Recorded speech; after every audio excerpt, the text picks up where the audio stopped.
Welcome to the Madison Miller Podcast. Today is Monday, July 6, 2020. Today I'm going to talk about the latest with players in sports opting out of their respective leagues' restarts and players testing positive for the coronavirus.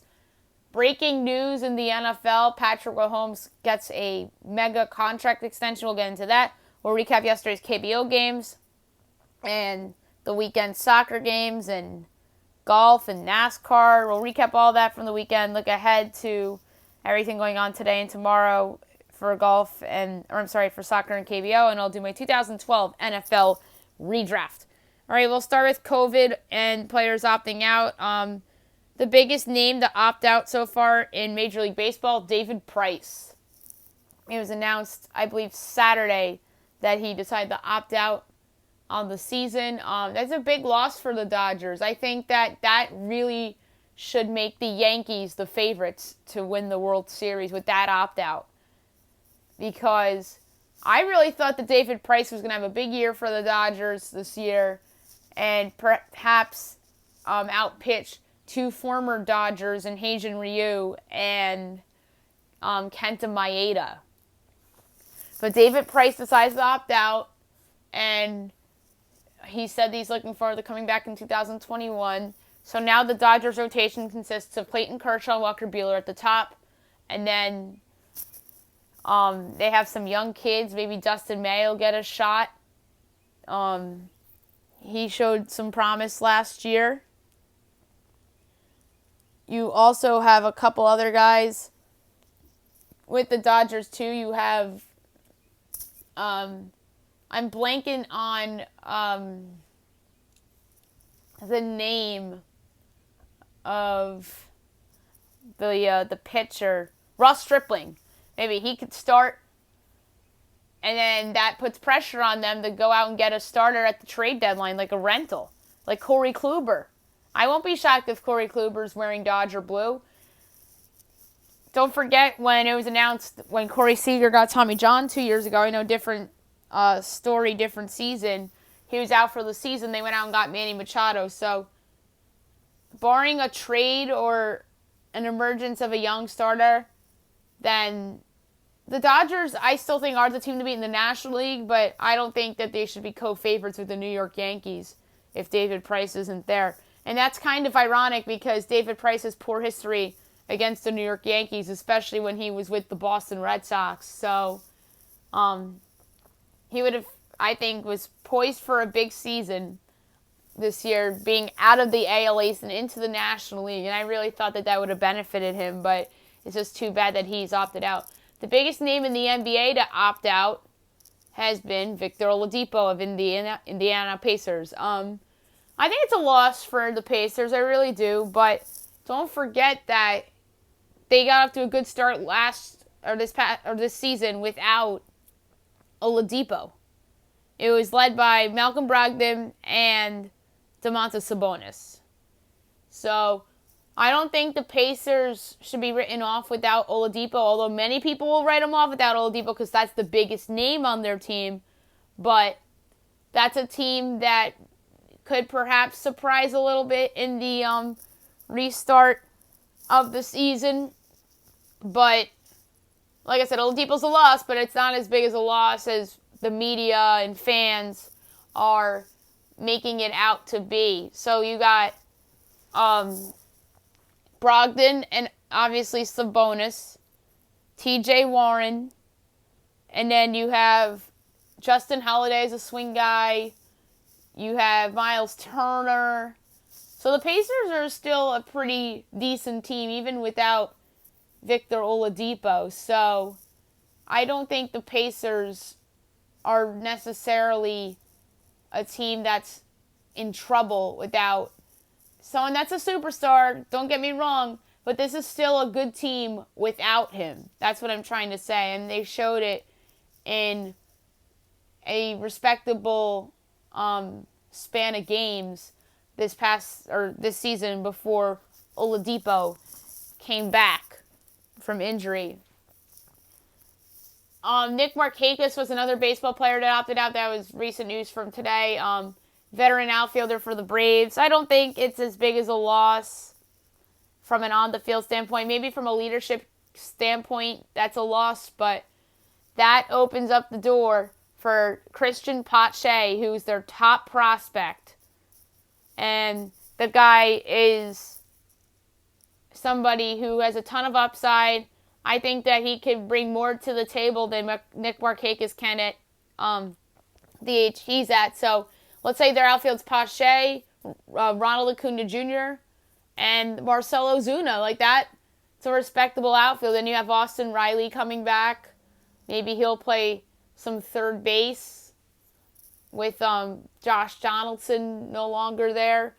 But yeah, it's a loss for the Braves. I think the Braves can survive and still make the playoffs without Nick Markakis. Now I want to get into the big NFL news of the day. Patrick Mahomes and the Kansas City Chiefs agreed to a 10-year contract extension over $400 million. We don't know the exact number, but we know it's over $400 million. If there's anybody in the NFL that deserves a 10-year contract over $400 million, it is Patrick Mahomes. He's like the only player that deserves it. Like Lamar Jackson, you had a great year. You won the MVP, but win a championship. Don't flop in 2 playoff games. So Patrick Mahomes is the only player in the league that deserves it. He's 24 years old. He's special. He won the MVP, and then he won the Super Bowl and the Super Bowl MVP. He deserves to be the big favorite to win the regular season MVP. The Chiefs should be the favorites to repeat. If not, they should be them and the Bucks and the Ravens and some other teams, maybe the Saints you could throw in there as well. 49ers, obviously. So, good for Patrick Mahomes. He deserves it. And now, the next thing for the Chiefs is what's next for Chris Jones? Do they trade him? Because the Chiefs pretty much use their bankroll on Patrick Mahomes, as they should. Absolutely. But now, what do they do with Chris Jones? Do they trade him to a team that's also a contender?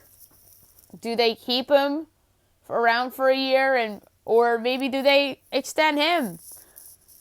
What I think is ultimately going to happen with Chris Jones is I think that he's probably going to start the year at the Chiefs, but I don't know if he'll finish the year on the Chiefs.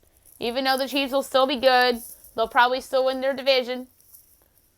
But they got to either pay him or trade him. Don't lose him for nothing. Because we've seen teams lose guys for nothing around the league, and it hurts. So, if anything, they should trade him. I think the Vikings are a great fit. He could replace Danielle Hunter. I think that the Dallas Cowboys would be a nice fit, replacing Robert Quinn. So those are 2 teams I think can very well use Chris Jones and would be great fits. And I think they would trade him to the NFC. I don't think they'd trade him to the 49ers because they just saw them in the Super Bowl. And although they did trade DeForest Buckner, they drafted somebody in the first round from that position. So I don't think the 49ers would be in play for him. Maybe the Buccaneers. But I don't think they would want to trade with Brady, would they? But that would be an interesting get for Tampa. He'd help them in their pass rush. But they're pretty loaded there, so I don't think that that they'd be in on that. If anything, it should be Dallas and it should be Minnesota that should be looking to potentially acquire Chris Jones. And even the Philadelphia Eagles. It's those same teams you hear for Yannick Ngakoue, too. And I obviously think that Ngakoue is going to be moved before the season, and he's way more likely to be traded than Chris Jones. So there you have it. Patrick Mahomes, contract extension for the Chiefs, 10 years, over $400 million. And now the question is, does he get more money than Mike Trout did when he got paid last year? Now I'm going to go over the weekend's KBO results and look ahead to tomorrow morning's games. So from the 4th of July, Kaiwum over KT 10-6, Hanwha over Doosan 6-2, NC over Kia 9-2, Latte over SK 10-4. Samsung over LG 7-6. Yesterday's results: LG over Samsung 7-3, NC over Kia 7-6, Doosan over Hanwha 7-4, KT over KBO 10-5, and SK over Latte 6-3. All right, tomorrow morning, all at 5:30 a.m. Eastern Time, 6:30 p.m. over in Korea. You have Latte and Hanwha, KT and Kia, LG and Doosan, NC and SK, and Samsung and KBO. I am going to go with Latte on the road at Hanwha. I'm going to go with a little bit of an upset here. I think Kia and KT, this could be an upset. So I'm going to go with Kia here. LG and Doosan's a good matchup. I'm going to go with Doosan at home. NC and SK, I'm going to go with the Dinos on the road. And then Samsung and KBO, I am going to go with Samsung, as they've been playing a lot better, and I'm going to take them on the road at KBO. Updated look at the standings. You have the Dinos at 36-16, the best record in the KBO. You have the Heroes at 33-21. They are 4 back of the Dinos, 5 back in the loss column. The Bears are 31-22. They are 5.5 back of the Dinos, 1.5 back of KBO, 1 back in the loss column. The Twins are 29-24. They are 2 back of the Bears. Kia is 27-23. They're a half game back of the Twins. Although the Twins have 1 more loss than Kia, although they have 2 more wins. Samsung 29-25. They're also a half game back of the Twins. There are 1 back in the loss column of the Twins. KT is 25-28. They are 3.5 back of the Lions, 3 back in the loss column. The Giants are 24-27.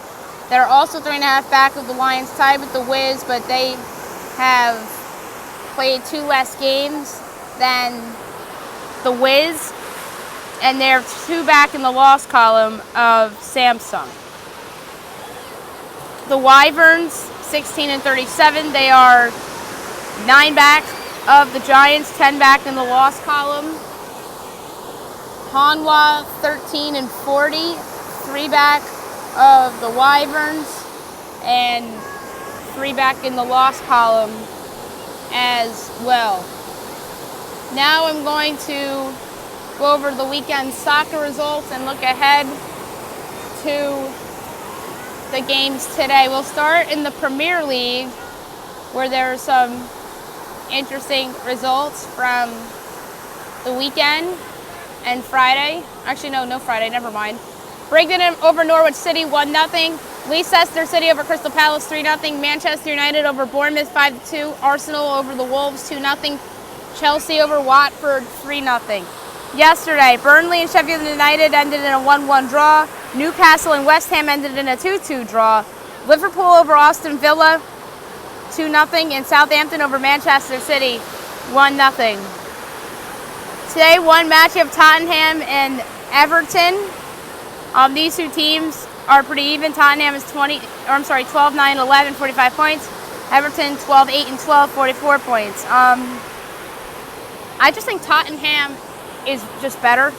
They score more goals and they're a little bit better keeping the ball out of the net. So give me Tottenham today over Everton. And then to look at the entire standings for Premier League, first place, you have Liverpool, 29-2-2, 89 points. Second place, Manchester City, 21-3-9, 66 points. Third place, Leicester City, 17-7-9, 58 points. Fourth place, Chelsea, 17-6-10, 57 points. Fifth place, Manchester United, 15-10-8, 55 points. Sixth place, Wolves, 13-13-7, 52 points.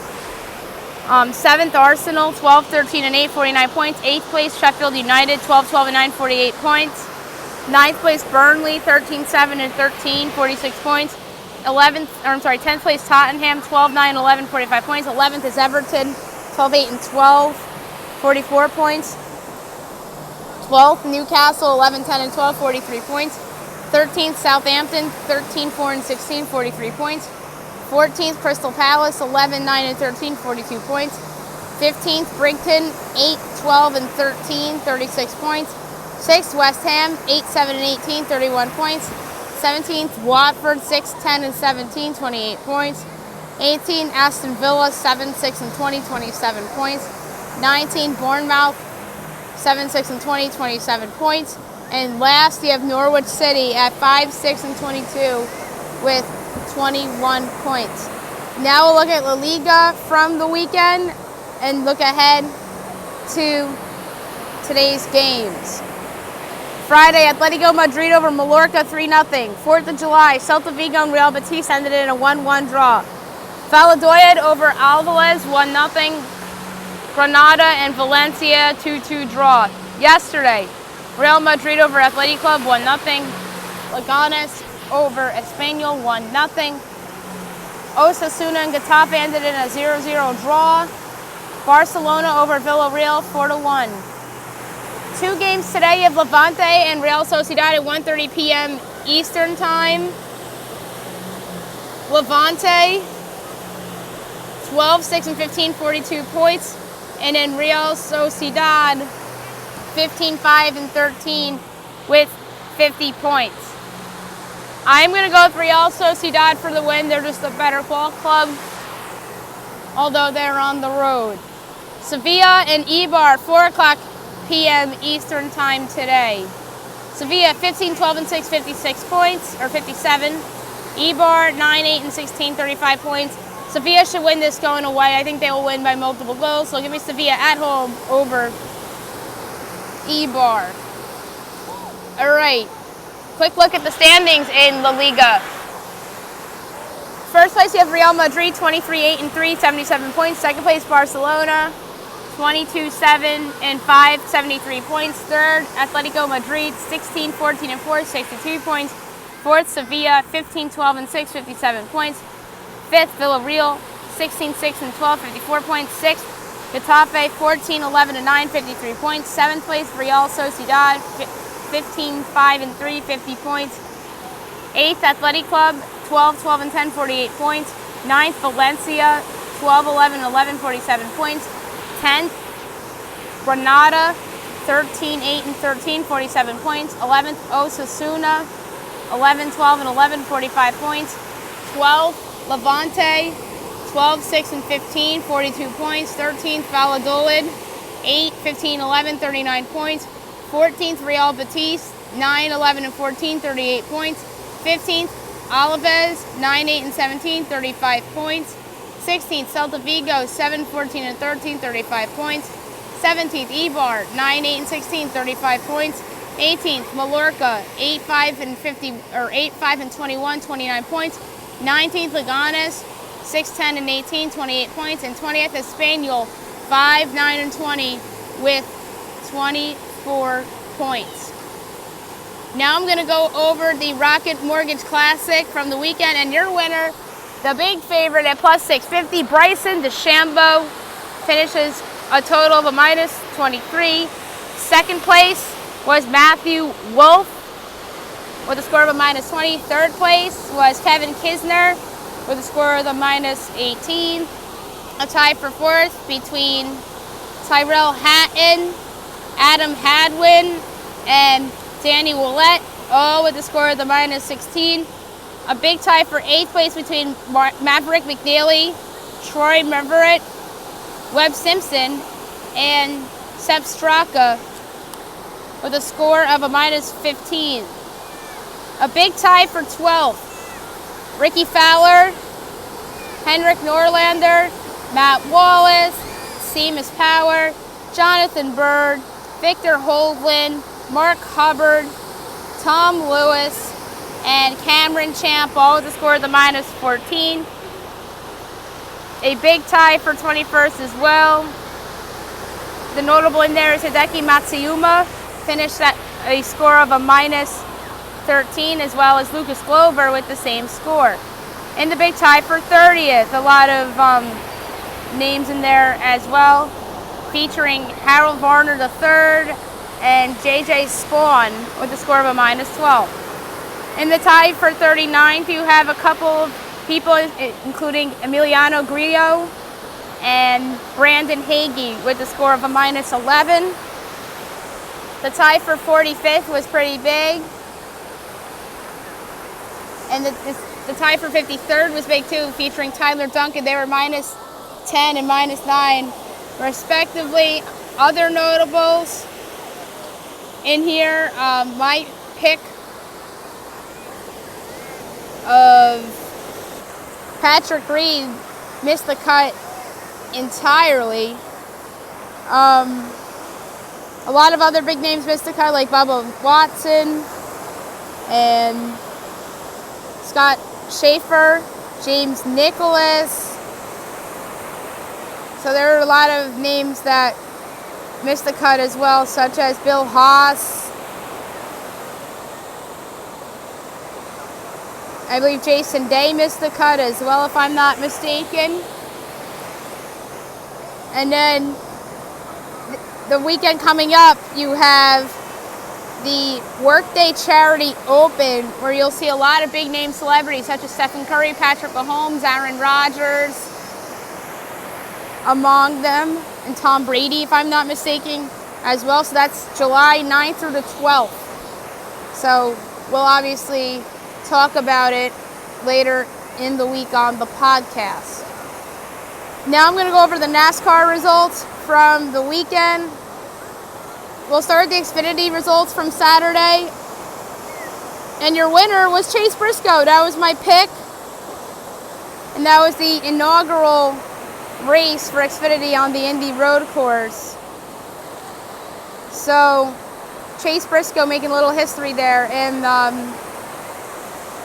I correctly predicted Chase Briscoe as well.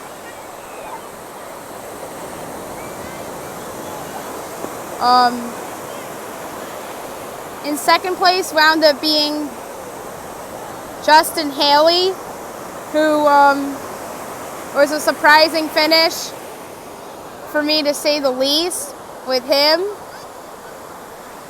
So won't be shocked if he builds on this. Noah Gragson, 3rd, AJ Allmendinger, 4th, Austin Cindric, 5th, Ross Chastain, 6th, Justin Allgaier, 7th, Alex Labbe, 8th, Michael Annett, 9th, Preston Pattis, 10th, Brandon Brown, 11th, Brandon Godvic, 12th, Jeremy Clements, 13th, Jade Burford, 14th, Kyle Weatherman, 15th, Matt Snyder, 16th, Ryan Sieg, 17th, Jesse Little, 18th, 19th, Timmy Hill, 20th, Anthony Alfredo, 21st, Stephen Lake, 22nd, Josh Williams, 23rd, Josh Balicki, 24th, Mike Wallace, 25th, Harrison Burton, disappointing finish for him, 26th, Joe Graff Jr., 27th, Chad Finkham, 28th, Cody Vanderwall, 29th, BJ McClay, 30th, Matt Mills, 31st, Jed Burton, so that's a disappointing finish for him, 32nd, Vinnie Miller, 33rd, Riley Herbst, 34th, Bailey Curry, 35th, Tommy Joe Martins, 36th, Brett Moffitt, 37th, Brandon Jones, 38th,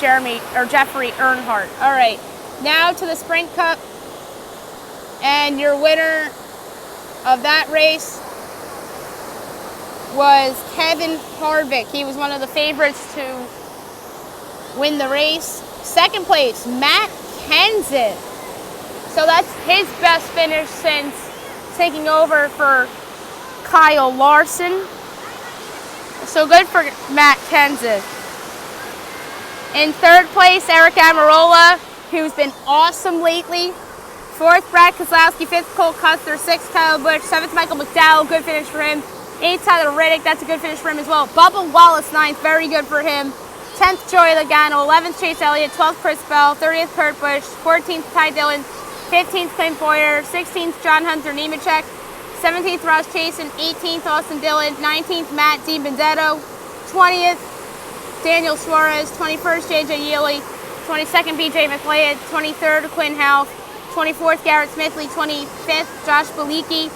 26th, Joey Gase. 27th, William Byron. 28th, Denny Hamlin. 29th, Timmy Hill. 30th, Alex Bowman. 31st, Chris Buescher. 32nd, Ryan Blaney. 33rd, Eric Jones. 34th, Ryan Newman. 35th, Brennan Poole. 36th, Ricky Stenhouse Jr., 37th, Justin Allgaier, 38th, Martin Truex Jr., 39th, Corey LaJoie, and 40th, Ryan Preece. So the next set of races is this coming weekend at Kentucky. So we'll make picks for those races, which will be Sprint Cup or Cup Series, Xfinity, and Camping World Trucks. We'll do that all on Friday's podcast. Now I'm going to do my 2012 NFL redraft. This was an interesting redraft. A lot of big names in there, a lot of guys that are out of the league that were really good players in their peaks. There's some what-ifs in this draft as well with some guys. And this was my first redraft since the end of May because I wanted to catch up with other countdowns by years before I would get to 2012 redraft. So I did all of the 2014, 13, 15, and 16 of like the songs and the movies, etc. And then the sports stuff. So now we're all even at 2012. Here's the redraft. All right. Number 1, Indianapolis Colts, Russell Wilson. So in this redraft, the Colts take the best player from this draft, who is a Super Bowl champion, NFL MVP candidate by the years, still is today, and is the only reason why the Seahawks have pretty much been a competent football team over the last couple of years after some of the bigger names that they've had have gone in different directions or have retired and whatnot. And the Colts took Andrew Luck. Number 2, the Washington Redskins, Andrew Luck. I know this is controversial, but Andrew Luck, when he was in the league, was an absolute star. This guy was thought out to be what Patrick Mahomes is right now, the next big thing.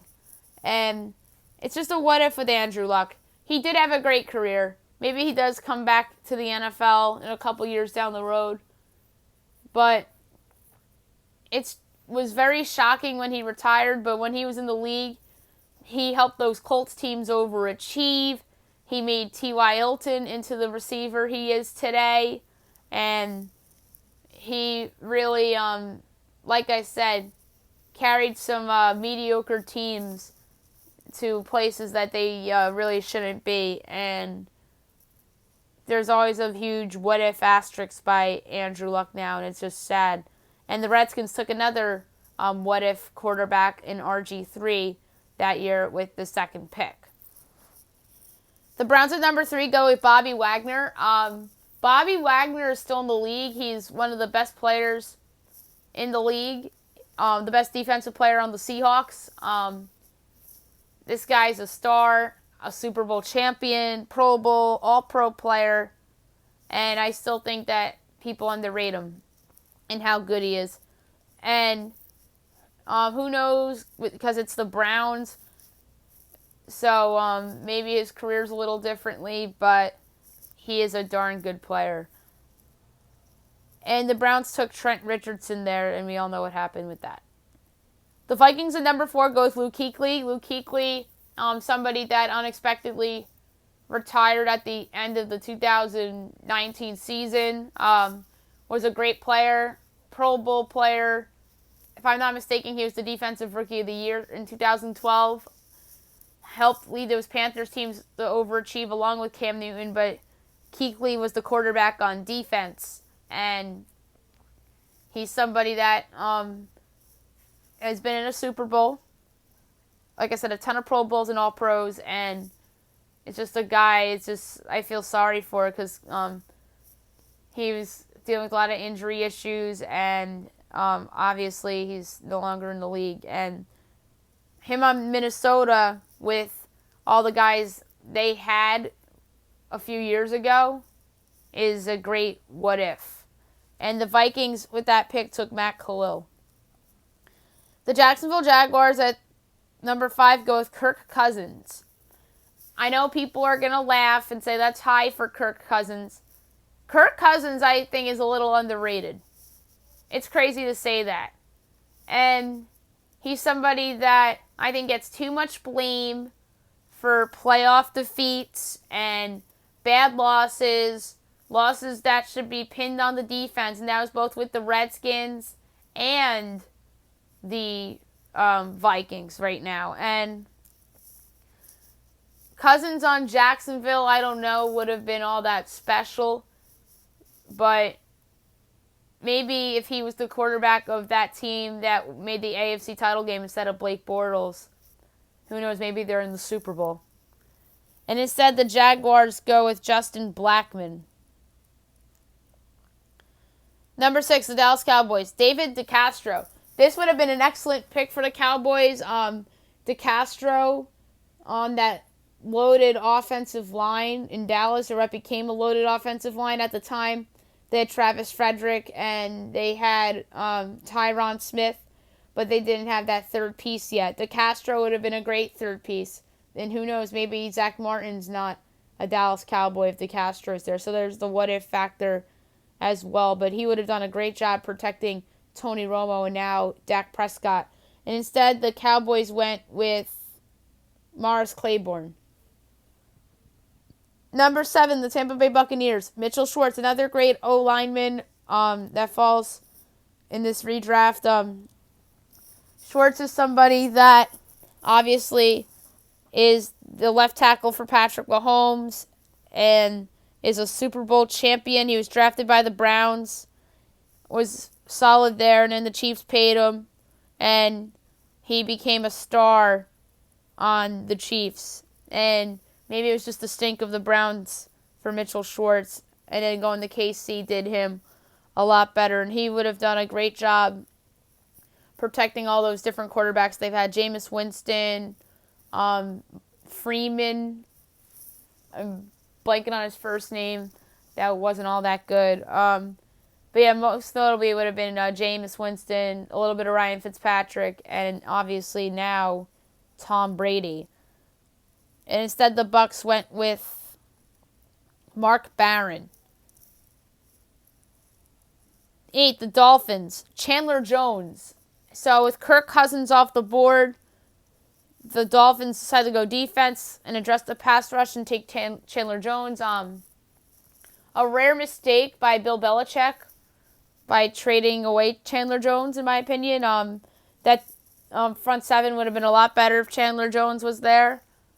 And obviously Arizona's the beneficiary to that. And Chandler Jones on Miami would have been interesting. Maybe they don't overpay for some guys as free agents.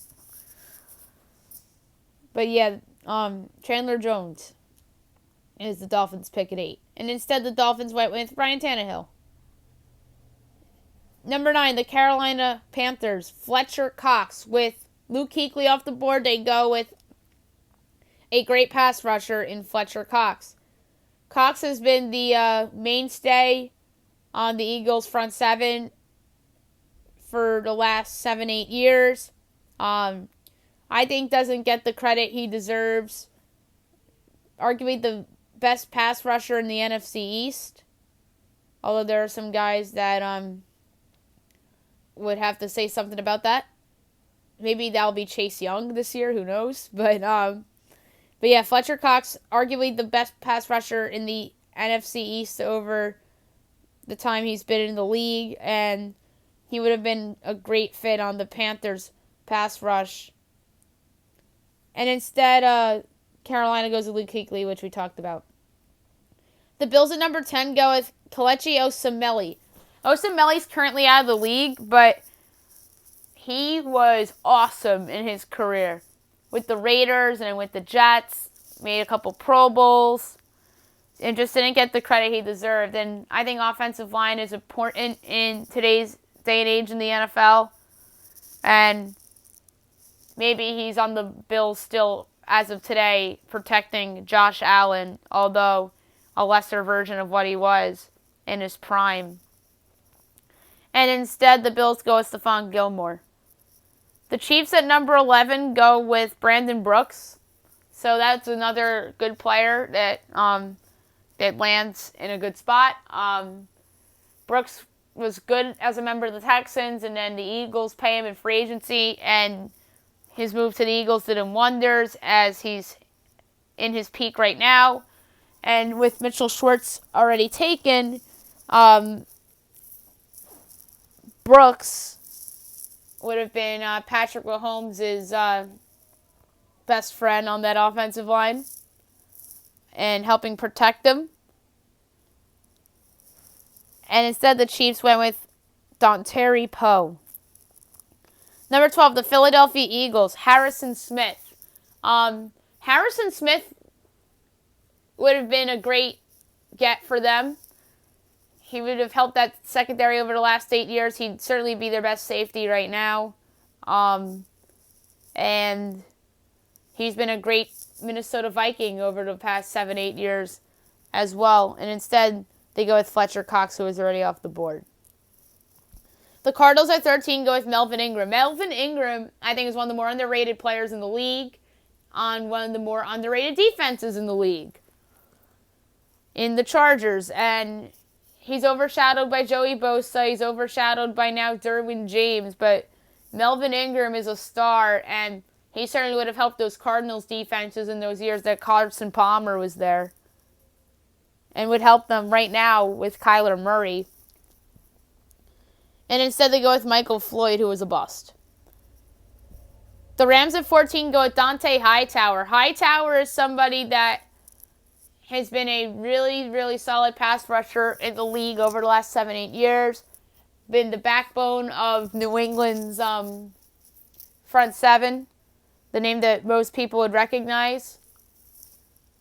And him on the Rams would have been interesting. Maybe they do end up drafting Aaron Donald 2 years later, and him and Aaron Donald together would have been something on that front seven.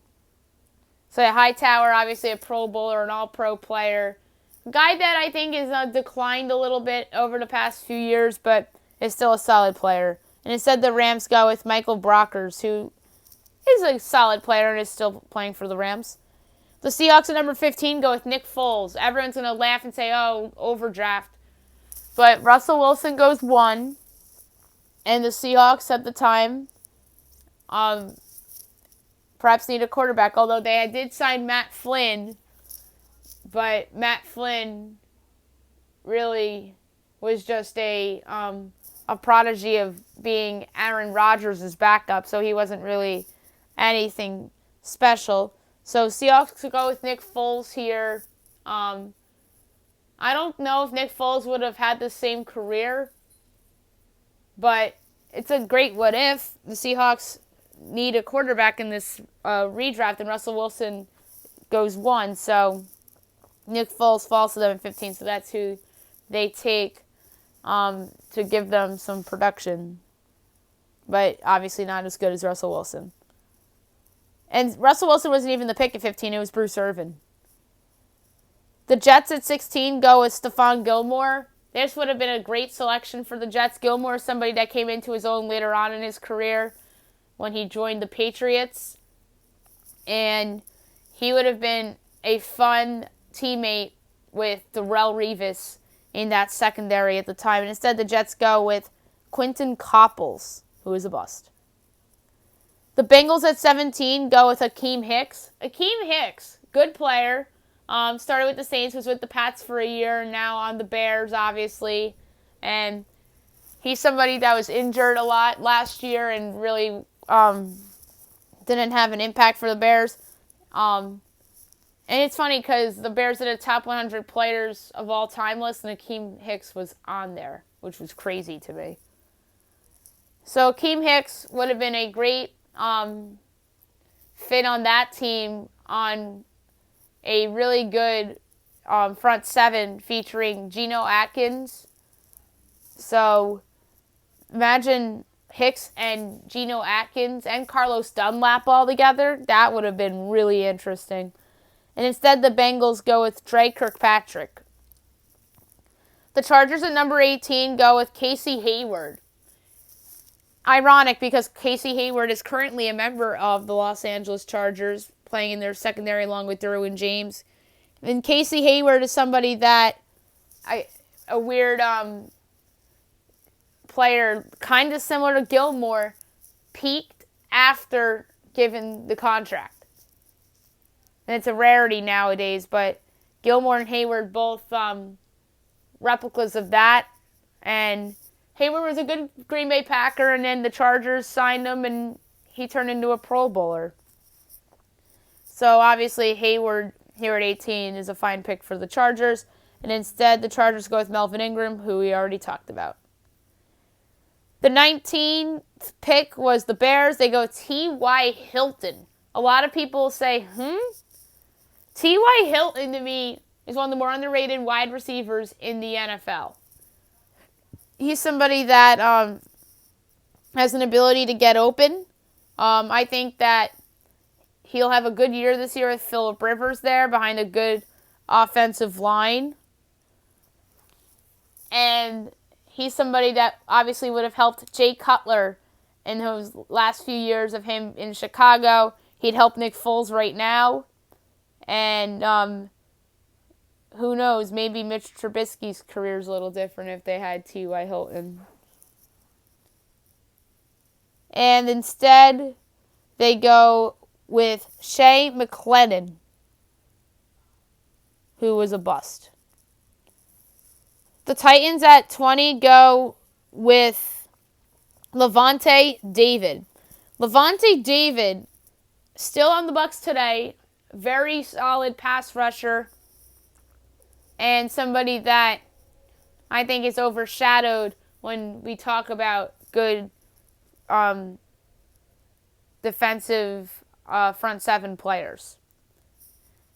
He's made some All-Pros and Pro Bowls, and him on Tennessee, even right now, would be interesting on that defense. Instead, the Titans go with Kendall Wright. The Patriots at 21 go with Alshon Jeffrey. With Chandler Jones off the board, they decide to address another need, so they go with wide receiver and go with Jeffrey. So imagine him on the Patriots last year. Who knows? Maybe Tom Brady's not in Tampa. I mean, at the time, their options were loaded. They had Edelman, they had Welker, they had Gronkowski, they had Hernandez. Jeffrey would have been a good number 3 weapon for Brady and the Pats. And he would have obviously been better than Chad Ochocinco when Chad Ochocinco was with New England. And instead, like I said, the Patriots go with Chandler Jones. The Cleveland Browns at 22 go with Ryan Tannehill. Ryan Tannehill, interesting career.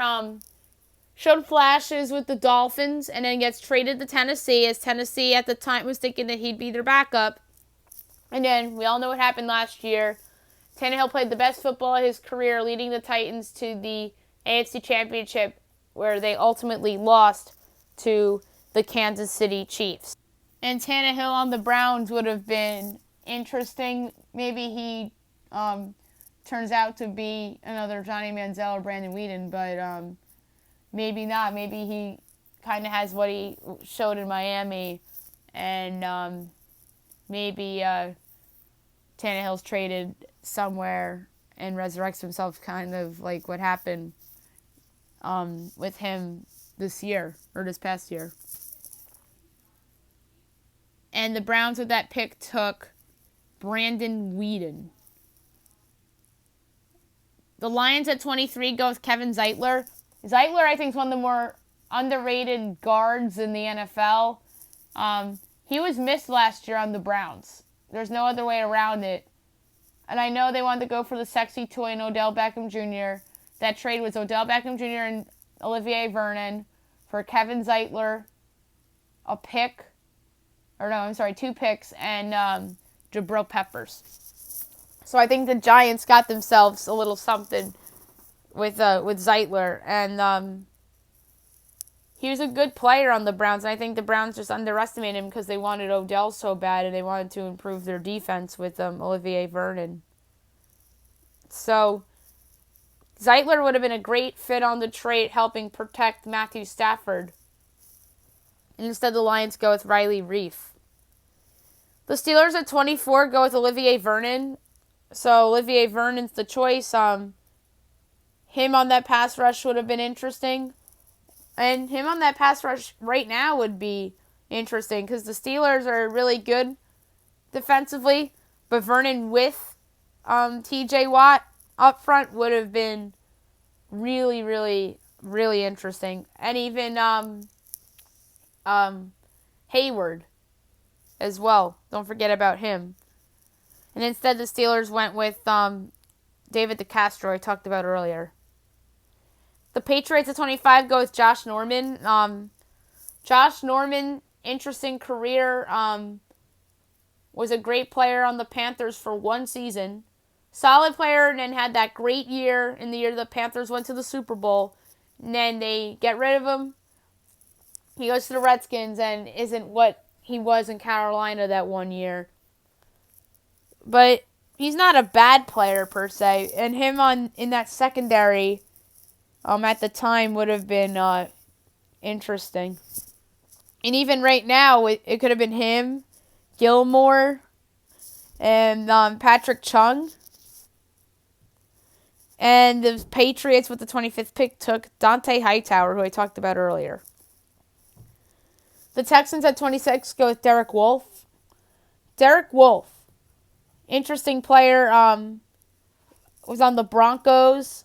I believe he won the Super Bowl with Denver.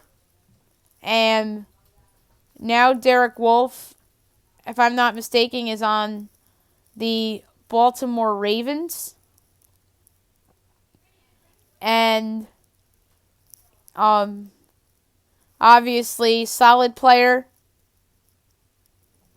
but he's somebody that isn't like a Pro Bowl caliber by the year type of player. Yeah, he went to Baltimore as a free agent. And he'll be debuting with the Ravens this year, assuming that there's a season. And instead, and by the way, Wolf on Houston would have been fun with J.J. Watt and Jadeveon Clowney. And the Texans, with that pick, took Whitney Mercilus, who's a good player. And ironically enough, 27 Cincinnati Bengals, Whitney Mercilus. So he would have been interesting on that defense as well. And like I said, that defense would have been loaded. So in this draft, it would be Mercilus and Akeem Hicks. And then you have Geno Atkins and Carlos Dunlap. That's a really loaded front seven right there. And instead, the Bengals go with Kevin Zeitler, who we talked about earlier. Number 28, the Green Bay Packers, Cordy Glenn. Cordy Glenn, underrated player, currently a free agent. He's somebody that was on the Bills for a long time and then got traded to the Bengals and now out of the league. I think that somebody may pick him up in the preseason or whatnot because he's somebody that has shown consistently good play in the past. And he'd be a good protector for Aaron Rodgers. And then that would have put him and David Bakhtiari on the same line. So that would have been fun. Instead, Green Bay goes with Nick Perry, who is a nobody. The Vikings at 29 go with Janoris Jenkins. So Janoris Jenkins falls to 29. Jenkins has had a good career. Obviously, was a great Ram. Had a really good year with the Giants in his first year with them. And then he really fell off the face of the earth. And then the Giants cut him because he had an incident with a fan. And now he's on the New Orleans Saints. And him on that Vikings team would have been interesting. It would have been him. I know Harrison Smith goes higher in this redraft, so he wouldn't have been there. Him and Xavier Rhodes would have been their second, or could have been their secondary at one point. Instead, Minnesota goes with Harrison Smith, who we talked about. The 49ers at 30 go with Michael Brockers. We talked about him a little earlier. He was the Rams' first-round pick. Solid player. He would have been a good fit for Jim Harbaugh and that team at the time. But I don't know if he would have spent his whole career there like he has with the Rams. Instead, the 49ers go with A.J. Jenkins, who was a bust. The Buccaneers at 31 go with Tashaun Gibson. Tashaun Gibson, solid player, has bounced around a little bit. He was an undrafted free agent that signed with the Browns. 2014 Pro Bowler. Then he goes to Jacksonville, Houston, now on the Bears. So he's bounced around a little bit the last couple of years, but he's a really good player, and he would have been a great fit in Tampa Bay. And instead they go with Doug Martin. And the New York Football Giants at 32 go with Riley Reiff. Riley Reiff's an interesting player. He's currently on the Vikings protecting Kirk Cousins. He was on the Lions with Matt Stafford. And Reiff is somebody that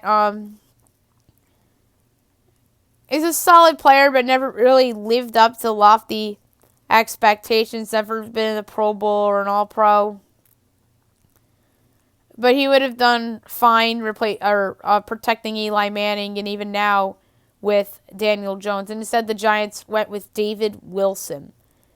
So that's it for the podcast today. I'll be back tomorrow talking about the MLB schedule, which will be released tonight at 6 o'clock on MLB Network. And going over all the national games and some potential storylines in those games as well. We'll talk about the latest with positive tests and the latest on who's opting out. I'll have my 2012 MLB redraft either today or tomorrow. Not sure yet. And then the NBA and the NHL redrafts from 2012 will obviously be on Thursday and Friday. We'll have the KBO to go over as well as soccer. And I hope you guys have a great day, everyone.